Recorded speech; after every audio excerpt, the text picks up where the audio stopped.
out there. Welcome to today's session. So today's session is going to be all about how to use data and instructional technology, trying to kind of intertwine them both together, but it's going to be more data focused than anything else and talk about your data culture and how some school districts are using data and some really cool tools that you can use with that data. And the data that we're going to talk about today will be benchmark data. So the data in between the state test. So measuring stuff in between the state test as you go along your journey. So my name is Dr. Randall Sampson. So thank you so much for being here today, and welcome everybody. So this is a great session, a great series. Capture, curate, and share your experiences that's being put on by the Kentucky Department of Education. Kudos to the Kentucky Department of Education, as this is yet another enhancer, another tool that you can use with the equity playbook. So this is just an enhancer. It's not more things to do, actually trying to take things off of your plate, and you pick and choose what works best for you and your teams out there. So this is all about having that freedom to choose the best path forward at the local level, and having the tools in your toolbox to do it, so to speak. So we are excited about the great opportunities that are out there for school districts and communities and parents and kids and teachers and leaders out there. So we are just so excited about that. So thank you so much to the Kentucky Department of Education, Dr. Thomas Woods Tucker and his entire team leading this effort and working diligently with various stakeholders throughout the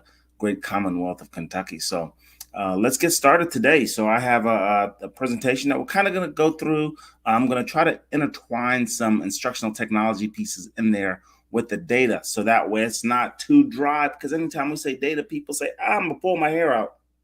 I think I already did. But we will try to intertwine that a little bit today and have it make sense. So things need to make sense for people to use it. So we're going to try to really focus on that today as well. So once again, Dr. Randall Sampson here today. My Twitter handle is right there at Randall Sampson, or you can hit me up on LinkedIn at Randall Sampson. Any way that you need to get in contact with me, that is great as we go through these sessions. And you might not have a question today, but you might have a question tomorrow. So 100% free tech advice for you at any point in time that you need it. So one of the things that we also want to do is to make sure that we have folks on here who can be their own champion. So right here on the shirt, be your own champion. That's what it's all about. So if you can't be your own champion, it's going to be difficult to champion for the ones who we serve. It's going to be difficult to serve for those underserved populations. It's going to be difficult to serve for our community. It's going to be difficult to serve for the kiddos. So be sure to be your own champion.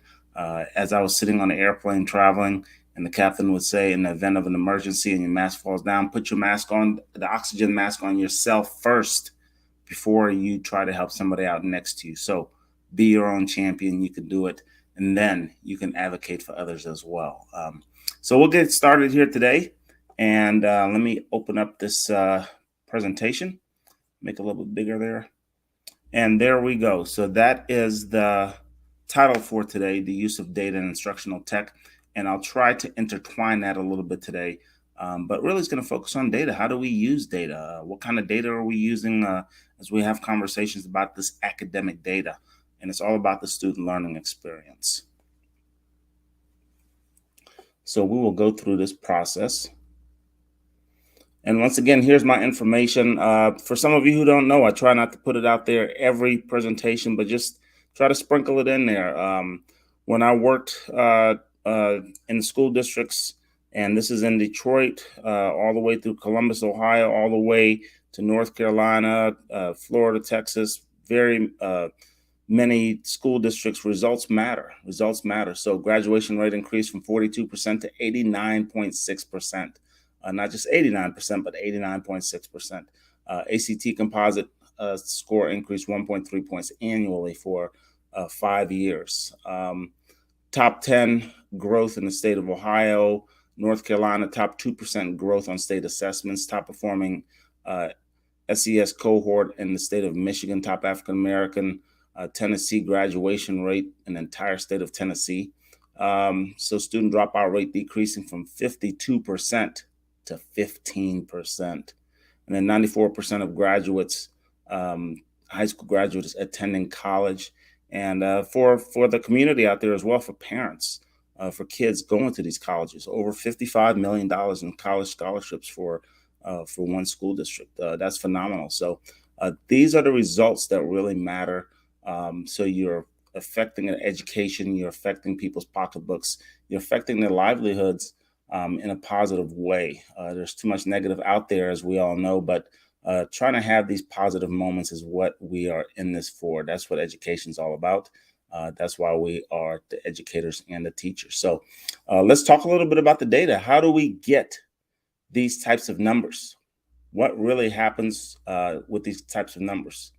So one of the tools that I like to also use to make it a little bit interactive when you um, have these meetings with your faculty and staff, it's Pear Deck. So using Pear Deck as an interactive tool, it goes in great with your Google Slides. That way, when folks see the slides, you can insert some questions and get them to answer some things, and prompt them to have some interaction with you.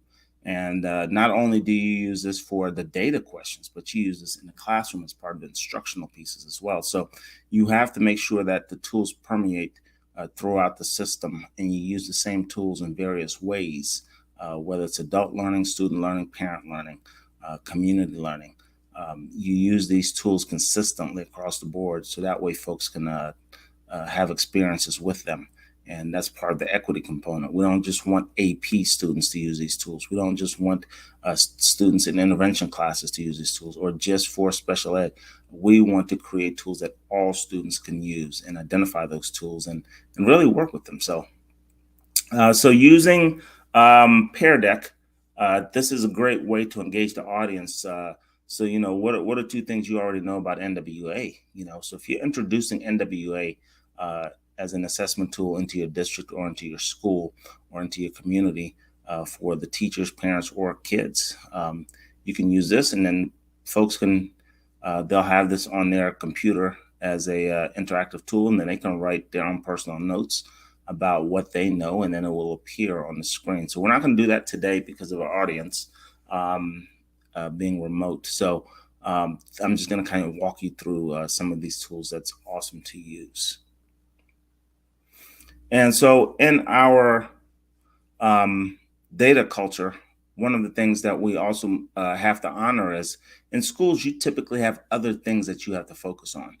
So data is just one component. So in my 6 pillars of growth that I always like to talk about with my own consulting company, Liberty Leadership, one of the pillars that we provide for school districts or state departments of education is this whole component about data driven, and making sure that we also honor that there are other things besides just data. Because sometimes we get too fixated on the data, and the data is the only thing that we want to fixate on, but there are other things happening. And like I tell principals that I coach, and leadership teams that I coach, hey, you're not the only show in town. Everybody has an agenda. So you're not the only show in town. So you have to be cognizant of all the other things happening. And that's the balance that we also have to seek too. So let's start talking about this data culture. One of the things with data-driven pillar is the ability to personalize the learning experience. So that's what data does, right? So how do we analyze student performance? How do we analyze student engagement? What's the knowledge of the learning continuum that's happening with students? So we have to have some form of data that tells us that. And as we know, we have various forms of data. It can be qualitative, quantitative, mixed. So we have to kind of figure out what data works best for us, but really having a clear understanding about what the data-driven culture or the data-driven pillar is all about. And for me, data is the gateway towards personalization. Some people say, "Oh, data is a bad name. Why would you say data-driven?" But I think that is our society. We can't decide, pick and choose when we want to use the label of data driven as a moniker. So I'm sure in the state of Kentucky, when the famous Churchill Downs event happens, known as the Kentucky Derby, the greatest sports event in the spring here. nobody says, hey, we're going to let the horses run and turn off the clock. We're going to let the horses run and not have a finish line. It doesn't work that way. We measure the time, we measure the finish line, we measure the track. We can't just say, hey, we're going to let the horses run on the track until they're tired. No, it's a measured track, it's measured distance. So we have these things called data that we all abide by for some reason or another. When Louisville plays Kentucky in basketball, nobody says, let's turn off the scoreboard, let's not keep score, let's just let them go out there and play and have fun. No, there has to be some measure to show the level of engagement, meaning who's more engaged with more points, more activities, 3-pointers, foul shots, and all the other stuff that we measure. So we really can't just pick and choose when we want to use data as a term. And when it comes to our jobs, which is to help serve our kiddos, we can't say that data is a bad word because we use it every day and a daily. So I have a quick little video here when we start talking about data and why does data matter? So one of the other tools that you can use during a presentation with community, during a presentation with staff, or even in the classroom setting, you can start using your social handles. So throughout this presentation or other presentations, you can just type in on Twitter, #CapturePeriodShare, and then you can take your own personal notes. And at the end, you have this hashtag with all of your personal notes in it. And it's basically a micro blog of notes that you just took. So now you're into note making, and it forces close listening skills, which is something that kiddos need, adults want. So these are all of the different tools and techniques that you can use by just using the social handles as well. So I have a quick little video here that we'll watch.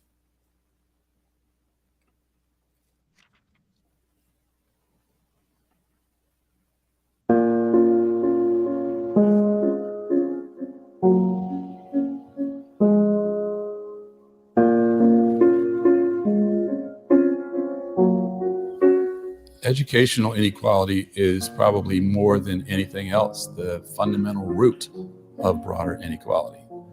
If we look at inequality in access to particular careers, inequality in income and wealth, inequality in the nature of political participation, all those things are mitigated by equalizing the skills that education produces, not only the academic skills, but the dispositions, the frames of minds, the conscientiousness, the diligence, the sense of agency.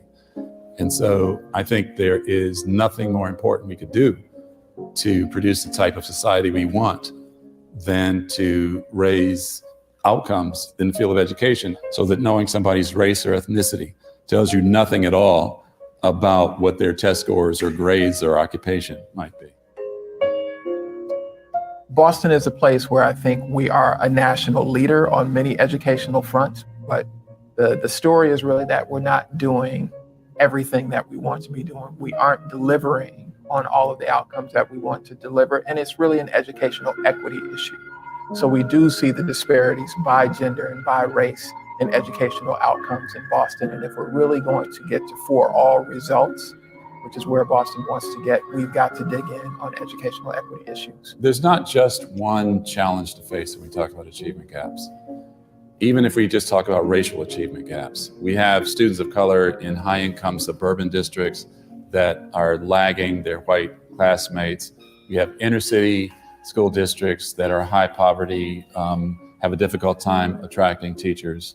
So the work that needs to happen is to figure out how in each of these contexts we can make the changes that are necessary to produce the excellence to which we aspire.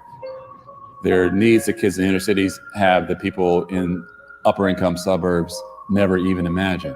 But the most effective schools and teachers in the inner city adapt to those needs. They meet the kids where they are. They establish person-environment fit for these kids as they pass through the school. And if we can do that at some greater scale, it truly is plausible that we can have much less poverty in the next generations, and that we can have the society with regard to race that we want in the future.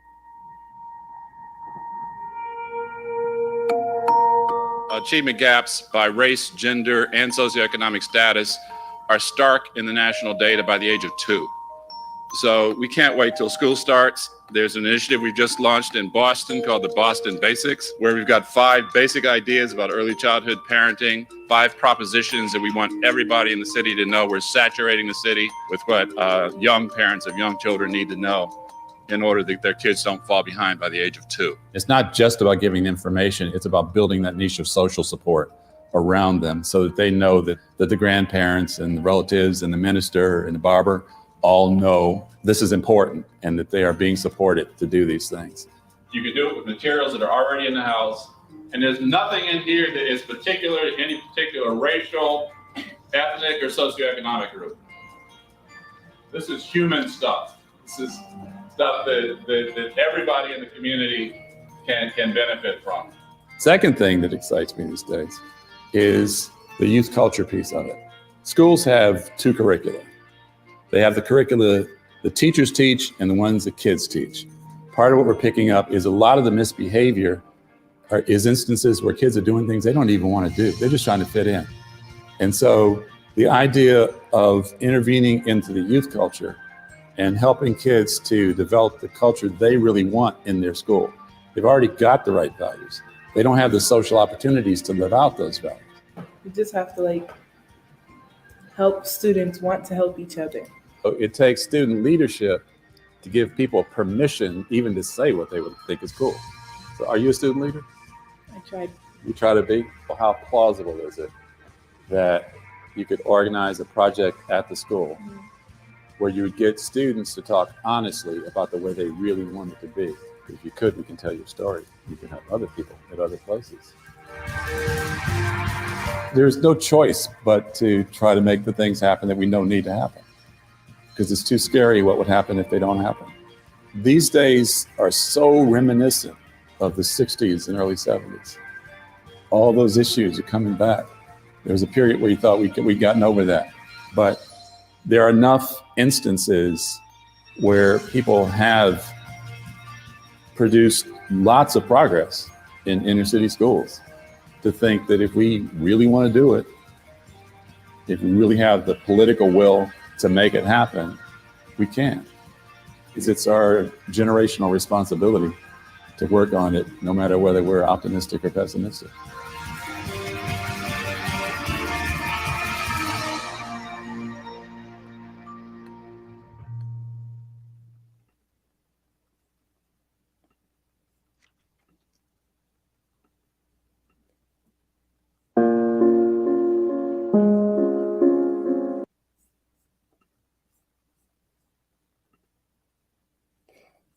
All right, so let me get this video straightened here that we used, but then we'll get into the rest of it. Hold on one second.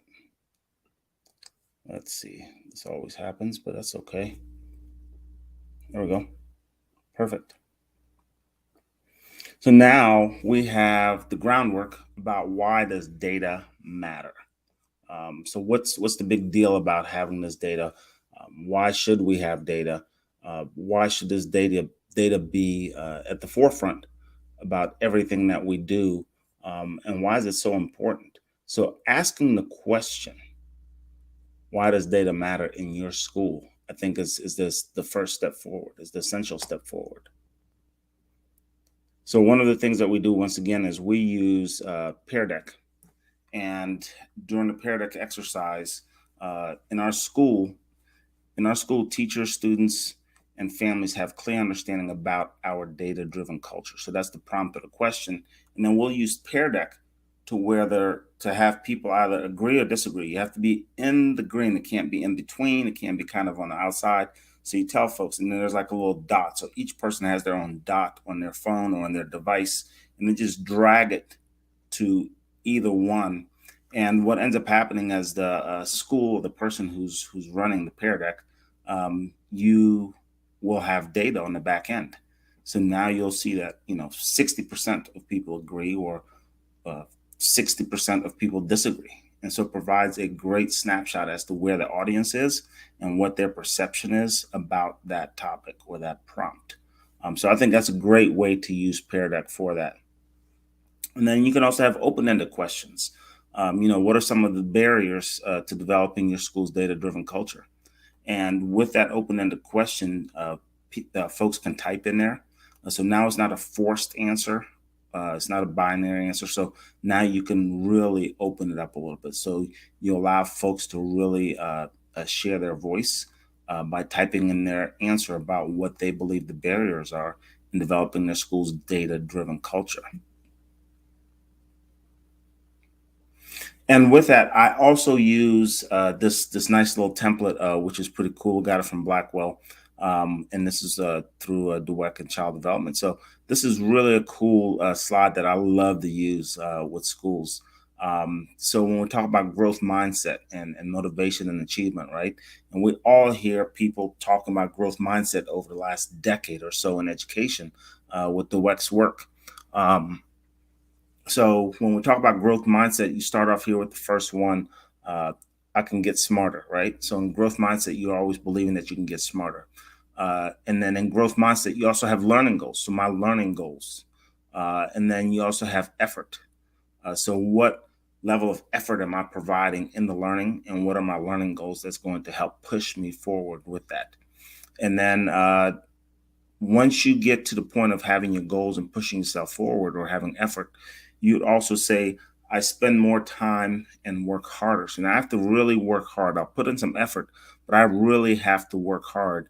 And once I do that, now I can get to higher achievement. Because people have this misconception about growth mindset and motivation that, hey, you just have this belief that you can get smarter. And then if you fail, then you fail. But if you do really great, then you do really great. So it's not quite that simple. So once and just like the data and having this data-driven culture, if you don't have all of these things that kind of motivate and tease the data culture, it doesn't happen by itself. So now we really start getting into what are some goals. So you have to have data to set those goals, some sort of data, and then the effort that makes you stronger. How are we measuring the effort along the way? So what levels of measurement are we going to use for effort? And then as you spend your time working harder, are we working harder or working smarter? So what does hard work look like, sound like, feel like? And what does the data indicate hard work to be at that point in time? And with all of that, now we're going to get to this level of higher achievement. Whatever you guys decide in your building, in your classroom, in your district, higher achievement is. And if you don't meet that goal, so instead of just giving up, you have those levers to go back and look at. You have the data to go back and look at. You can go back and say, do we need to readjust our goals? And then which specific goals got the highest level of effort and engagement out of them? Which specific goals showed people working very much harder in it with the data? So now you have all of these levers in the data sets that can really help maximize the learning. So let's take a look at this thing called NWA. So NWA is basically an assessment tool that districts like to use. And I'm going to make this a little bigger for you so you can see it. There we go. So NWA is an assessment tool that districts like to use as they measure what matters, which is student performance and instructional tasks, how the learning is occurring, what learning is occurring in the classroom. And it is an adaptive assessment, meaning a student is asked a question. If they get it right, then they're asked a different question. If they get it right, they're asked yet another harder question. If they get that wrong, the computer adjusts the questions as the kiddos go. And so now it gives us a better view of the student learning process versus just 20 questions. And if you get 20 out of 20, you get a grade. So the questions adjust to the students, and then it provides a measurement throughout the year of the student progress as well. And typically school districts take the NWA assessment in the fall, in the winter, and in the spring. And those three testing dates provide great projections on how students will do on the state assessment, which is the summative assessment, typically at the end of the year in math, English, or science. And so with that, there are many things inside of NWA to look at, but the one thing that I really want to take a look at is a thing called conditional growth. So Conditional growth gives you this projected versus actual performance, right? So conditional growth is what it is. So it's basically focusing on growth. How do we work with student growth versus just achievement? So achievement is like the end summative assessment result, and growth is what happens throughout the school year. So you can't have growth and just rely on growth and think that that's going to be it, because you're going to need achievement. You can't have just achievement and think that that's going to be it. You're going to need growth. So you need both, but you really, really, really, really need growth in order to get to achievement. We have to grow the kids over time to get to that achievement level. So if a kid is 3 years behind, we're not going to make it all up in 1 year. We have to grow them over the course of a year, 2 years, 3 years to get them caught up to where they're supposed to be at grade level. And I think most veteran teachers understand that. Parents understand it. Leaders understand that. So that's why we're going to focus on conditional growth. And one of the things inside of NWEA right here is the summary with quadrant chart. So we're going to take a look at that real quick. And I really like the summary with the quadrant chart, because what it does is it really breaks it down for the school district, for kids, for teachers, for instruction, to where now kids fall into these quadrants based on how high they achieved and how high they grew. So it's a combination of growth and achievement. So in the pink box, down here in the pink box, this would be low achievement and low growth. So these specifically two kiddos would be in low achievement and low growth. So they haven't achieved at a higher level, and they have not achieved growth at a high level. In the yellow box, this would be low achievement. So they have not made it to their grade level achievement yet, but they really, really, really, really, really grew. So they really grew over past the 50th percentile. They really grew at a nice clip. So their next, once they max out the growth, they will get into achievement. They will come up to achievement. Okay. And the orange box is, these are kids that have low achievement and high growth. Okay. So that's kind of how it goes. And then in the green, it's high achievement and high growth. So you have achievement and growth, achievement and growth. And I'm sorry, I said the yellow backwards. I'm sorry, I said the yellow backwards. So this one is high achievement and low growth. So these are kids who are high flying students. They know a lot of stuff, but they're not growing past their potential. So very high achievement, and they did not grow past their potential. Very high achievement, did not. So we all have those 4 or 5 kiddos that are very, very smart, but did not grow past their potential. And the green is high achievement and high growth. So this is where we want the kiddos to be. I have high achievement. I really learned everything that I need to learn, but I also have high growth. I extended my learning and I grew throughout the school year. All right. So on the NWEA, they also break it down into a summary chart for you by subject. And from the school side, what I basically tell folks is, I would not pay too much attention on this percentage of projected growth met, the count of students with growth projections available. So all of these items with the red X, I would not pay too much attention to. But the one that I really pay attention to is right here. It's the first one. You met or exceeded projected RIT, the RIT score, the reading score, the RIT score. Met or projected RIT 79.2%. So that means you grew at a really nice clip. 79.2% of kiddos grew at a really nice clip in reading. So how does it work? So inside of the MAP test, which is NWEA, Measure of Academic Progress, is what MAP stands for instead of NWEA. Okay. There's like a little button where you click spreadsheet, and in the spreadsheet, you will go to achievement, status, and growth summary with a quadrant chart. And then you just click on the Q report. And once the spreadsheet comes up, now the question is, what do I do with it? I have all of this information. Now, what do I do with it? And this is where schools really change. Once the faculty has a clear understanding about how the data looks or what the metrics are, and this is the part that people, so I didn't go to school to be a statistician or anything like that. And we try to keep it as simple as possible just to kind of explain to folks, okay, in growth, if a kid had a 0 or 50th percentile, that means you got them to where they needed to be. 0, 50th percentile, middle of the road, that means I got them to where they needed to be. If they are at a negative 6.75, that's the 25th percentile. And then the 10th percentile, 5th percentile, and so forth. And then you go the opposite way at the 75th percentile, 90th percentile, 95th percentile, and so forth. So 0 on the growth means this is where we want our kids to be on that indicator. So they project the kid to grow by 8. The kid grows by 8. That gives them a total score of 0. So it's whatever you're projected, and your actual score will give you a total score. Okay, so either you'll have a 0, negative, or plus.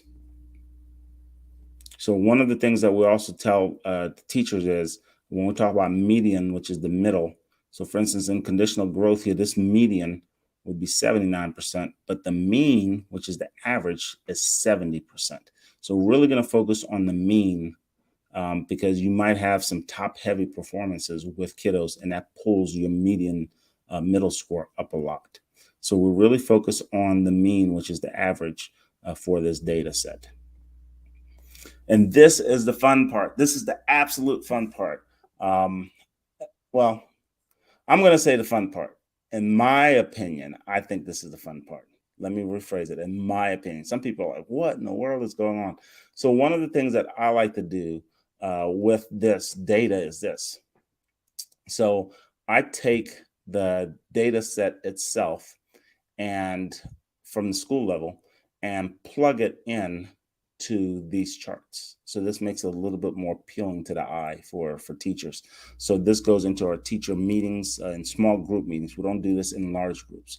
We go into our PLCs and really have small group discussions about this information. So one of the things that we do, and it's like a standard deviation tool that we use, and it's online. And here is the website down here. If you want the website, or if you have a device, a phone, and you want to scan this QR code during the presentation, you can go and scan the QR code. But here's the website, and you can scan the QR code as well, and it will take you to this very, very cool site. So I'm going to show you a static picture, then we'll go to the site and kind of play around with it a little bit. So you get the Z-score. So in your, I'm going to go back. So in your conditional growth index score that you have here with NWA. So as a class, they'll give you like a growth index score, and you can just go in and put your growth index score and slide it to 0.13 if that was your growth index score. So you're over 0, which is 50. So now you're 0.13. So you're like, okay, what does that mean? So because you're over 50, and you're 5.17, so now you're at 55.17, meaning you're 5% above the national norm. 5% above the national norm. Here's a school that exceeded the national norm by 5 times the projection, which is pretty cool. So now schools are saying, hey, we are doing like some really good work. So the average school would just see like a 0.7 there, and they're like kind of bummed out, like, oh man, we didn't get to 100. We got to a 0.7. But no, check it out. You are 5 times, because it's 25% when you slide it over, you are 5 times past the national norm. 5 times. The national norm is at 0. So you're 5 times past the national norm right here, because 5% is where you needed to be to get to the next level. You're 5 times. So this school really did a great job on getting past that national norm, which was unbelievable. And this is where it gets really, really, really good. So here's another school, and their score was a 1.07. So remember, we said 0 is where we want to be, meaning you're right in the middle, national norm. You moved your kids 1 year, 0. They went to a 1.07 because their team said, hey, what would happen if we went 1 standard deviation and above? And this is what happened. So they were 35.77%, which is the 1.07. So now you have to add 50 plus 35.77. So that gets you at 85.77%. And 80% of their 4th grade math students met or exceeded their growth target. They were plus 4.6 growth index. Close that out. Plus 4.6 growth index and 85th percentile conditional growth index. So that is a lot of numbers, a lot of information, but the graph really helped the teachers out. They saw that our district goal was the red line. The district said all schools need to get to the red line, meaning 5%, just above the national norm, 5%. They went 7 times the district goal at 35%. So they really crushed it, which is awesome. And for them to see this, the teachers were saying, oh my God, we've never seen anything like this before. This makes it so simple. And it really creates great goals for us and great targets for us. How do we get to 2? And I'm like, okay, when we talk about 2 standard deviations in 1 year, I mean, we're cooking, we're going all out. But it really creates a growth mindset for the teachers, and everybody has a goal that they're working towards. And it's very clear about what data they're going to use to work towards that goal. So here's another example. We took the exact same data, which is this right here, and converted it into a bar graph for the teachers. Same data, and then just basically converted it over, right? So the district goal was at 55%, which is this red line, 55%. So in math and reading, they said, here's your district goal from winter to spring growth. Everybody needs to be by the end of the school year, we want to make sure that we are just above the national norm. Well, the teachers saw this and they were like, well, I think we can do better. And this is what they did in both math and reading on NWA, okay, which is absolutely amazing. So they went all the way up 1 standard deviation, or up to the 85th and 84th percentile. And they weren't satisfied with that. And they thought that they came up short on their goal. I said, no, guys. So let's take a look at this data and really dissect how hard you worked and all the great things that you've done. And once they saw this, they were like, oh my goodness, we are really going. And this is all pre-pandemic work that we did. Okay.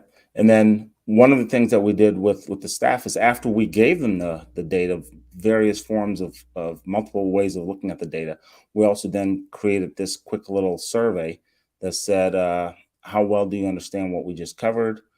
So you can video your tweet summary to demonstrate your knowledge. So basically they created a Twitter video real quick about their knowledge and understanding. And they also can click on to any of these items to kind of give us a heads up as to where they are. But what it also does is, the folks who are maybe red or orange still don't understand it, on our end, we have data. So now we can create intervention sessions for the adults who didn't understand the data part. And then the folks with the green, we allow them to have the opportunity, if they wanted to be some of the leaders, to really speak about the data, to speak through the data with their colleagues and parents and kids. So it really creates a dynamic learning experience for everybody. So let's take a look real quick at the actual site and what it looks like, because I know I showed you guys a bunch of static information. So let me close out of this. Let's see if this works. So we'll close out of that, and we will share. So fun doing this stuff live, because you never know what's going to happen. All right, so let's go. There we go. Here we go. All right. So as you can see right here, this is the tool that you can use at any point. And so I'll give you guys the QR code and the website. So when you come in and your NWA score comes back, and you basically get this number at the bottom, it's called a Z-score. So you basically get the Z-score, and if your team received the 0.08, boom, you're 3% above the national norm. If your school received a negative 0.58, you're 22% below the national norm, or where the kids should be, right? And the kids are all benchmarked against each other, all right? And it's similar districts is how it works. All right, so if you are at a standard deviation of 1, right there, your Z-score is 1. There you go. So typically what we like to do is we like to set a goal to say, okay, for the school year, we want to finish in that 85% mastery for everything we do in our classroom, from tests to quizzes to homework. Everything needs to be over 85%, and that's our mastery goal. And then we set our goal right there. So our Z-score would be a 1.04 for the year. That's our goal if we're going to reach 85% mastery. And with that, the state test scores were just blown out of the water with that. We just blew the doors off of them because we had these goals and we measured them all the way through. And this little tool really helped us to discover where we want to be. Some kiddos performed at this level, so they grew 2 standard deviations in 1 year, which is just unbelievable. Now remember, 0 means you grew 1 year of growth is where you wanted to be. The typical growth is where you wanted to be, right there at 0. Anything over that is bonus, and the school was all the way over here. So we were so proud of them for the work that they did with that. So let's turn that off. So now that you guys can kind of see it in action. And let's go back to the presentation. Let's see. There we go.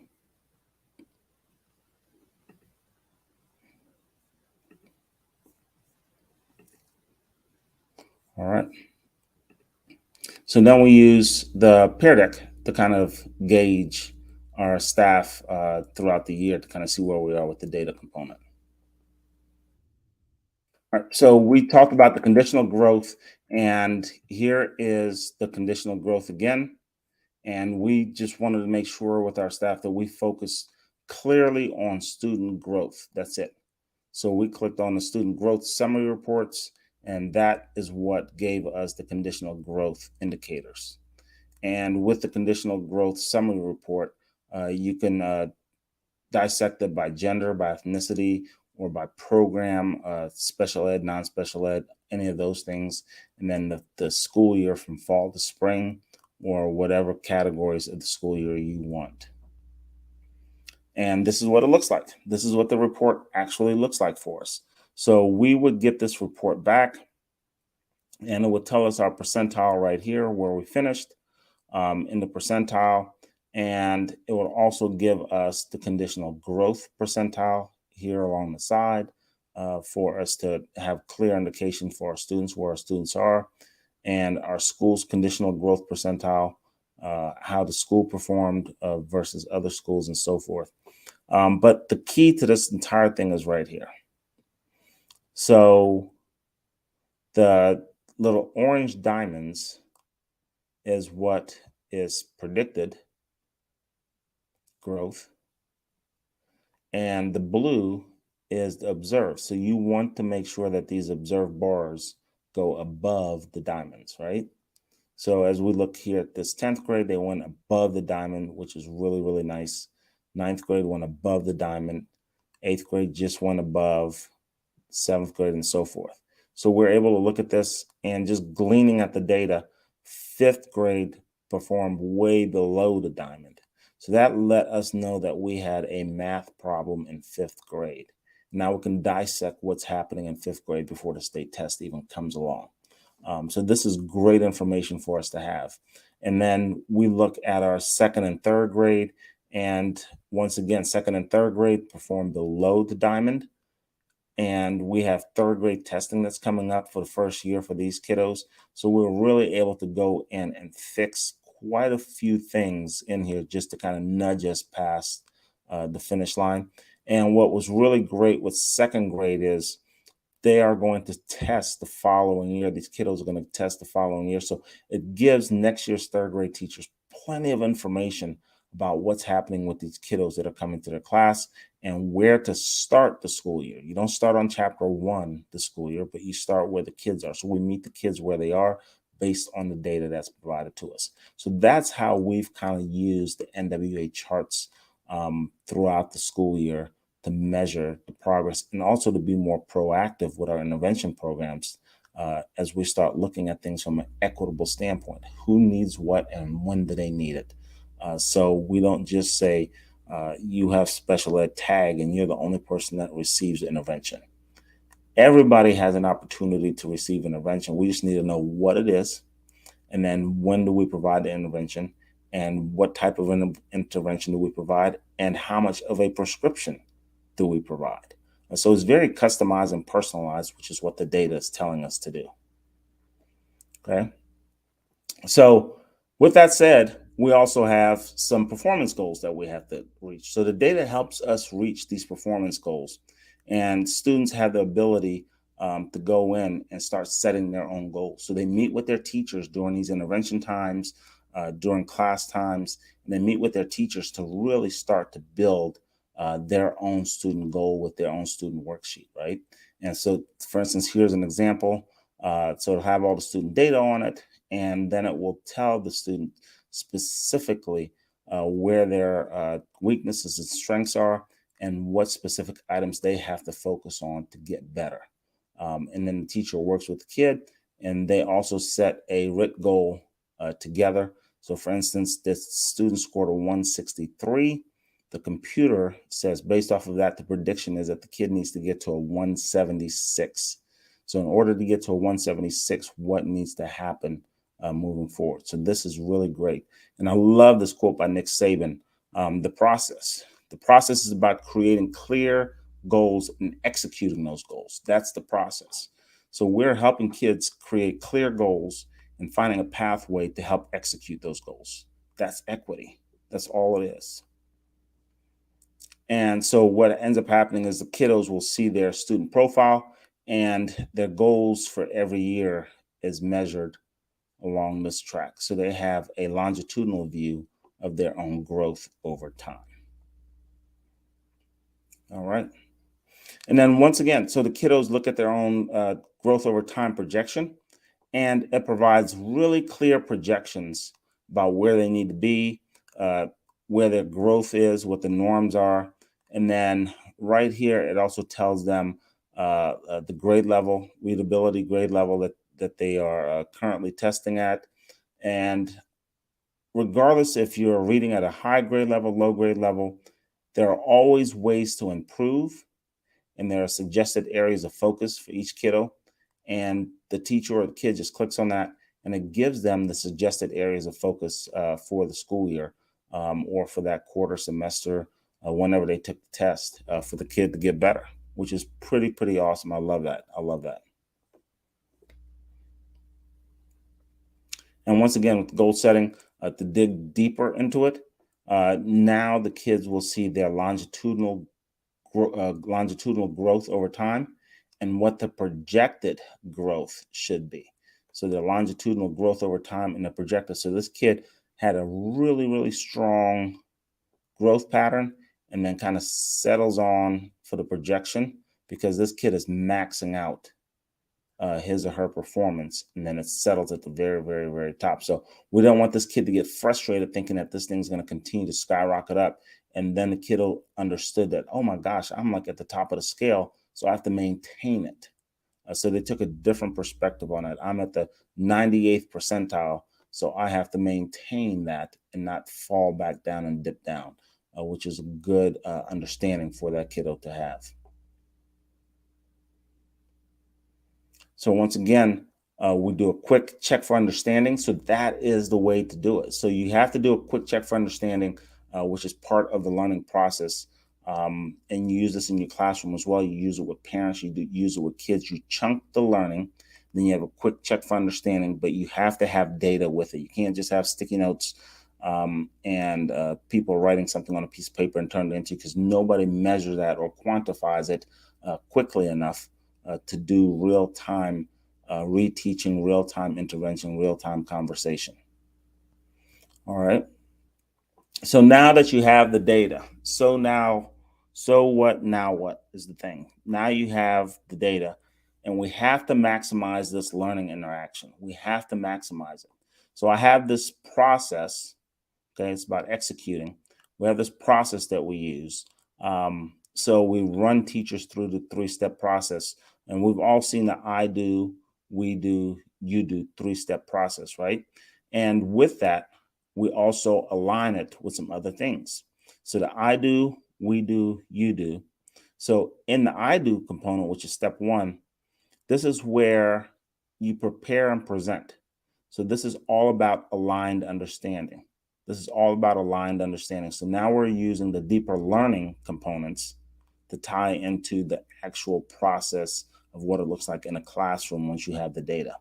All right. So now we're talking about step 1, where you're preparing and presenting. So this is just you standing up and standing to deliver, and you're just making sure that everybody's understanding the content at grade level, and you're aligning that first 5-10 minutes of class with just information to kind of get them going. And then we have the we do component. So this is the deeper thinking time. So in the deeper thinking time, the students are in large group presentations, and then the teacher provides some very clear lessons in small groups for the kids to do. So that's where they really practice what they've learned. And then you go into the you do component, which is the application of learning. So that's the step 3. So can you apply the learning that you just analyzed? And the kids go through that whole process. So this is how we got to 92%, 93% passage of the state test. Just using the same process over and over again, and using the data coupled with it to kind of drive the learning experience for schools.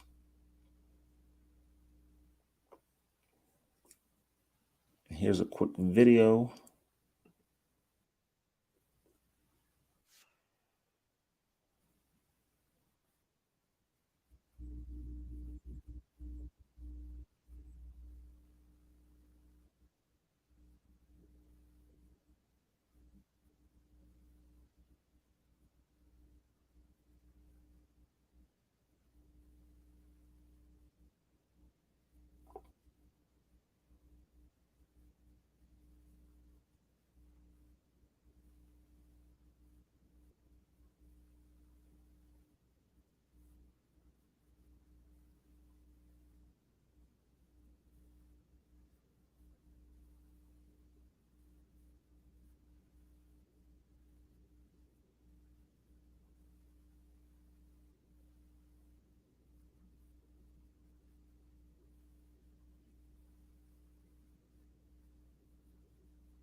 I really love that video. So now we're talking about how do we differentiate the learning experience for kids using the data that's readily available there for us, and driving that learning experience for kids. So here's an experience once again. So this is a QR code of a middle school, and let's see if I can share that real quick before we run out of time. And let's see, I'm going to try to share it real quick. Share screen. There we go. So here is a middle school, and the school asked me, they said, hey, can we do a tour of the past and present of our city? And then usually every year we take our kids for a field trip. So can we do the field trip ahead of time and front load the students about Native Americans in our city? And our city is a great city that has a deep history of Native Americans. And I said, yeah. So they front loaded the learning experience for their kiddos with videos and artifacts. And then once the kiddos went to go see the stuff, the learning experience became even more rich. The human side of learning really came out. Instead of just being a consumer, the kids really engaged in the learning at a different level. So this is the kind of stuff that really makes a difference in the lives of kids as we start thinking about how are we going to present the learning experience moving forward. All right, let me change this real quick. Make sure that we're sharing. There we go. I'm trying to go in between different slides for y'all. All right. So having that capability to really share the learning experience is critical. And I think it's probably one of the most pivotal things that we can ever do for kids. And so we have this thing called Capture, Curate, Share. Every teacher in Kentucky has an opportunity to do this. So you go to the Capture, Curate, Share, the ability to gain grad credit while you are capturing the learning experience. We'll provide more information about that for y'all, but every teacher in Kentucky with this series has the ability to capture, curate, and share their learning experience and submit it for 1 semester hour of grad credit. And you can use your social tools or whatever tools you're using in your classroom, in your community to engage your students. So that's kind of how we work with school districts as well, is to do this kind of stuff to really make for a rich learning experience for all of the kids. All right, guys, my name is Dr. Randall Sampson, and we have a couple minutes before we get started with the next session, but I will see y'all on the other side. I appreciate y'all sitting through some of the data stuff. I know it's kind of hard sometimes to talk about data and have those conversations, but it's well worth it. All right, everybody, talk to you soon. Take care. Thank you for being here.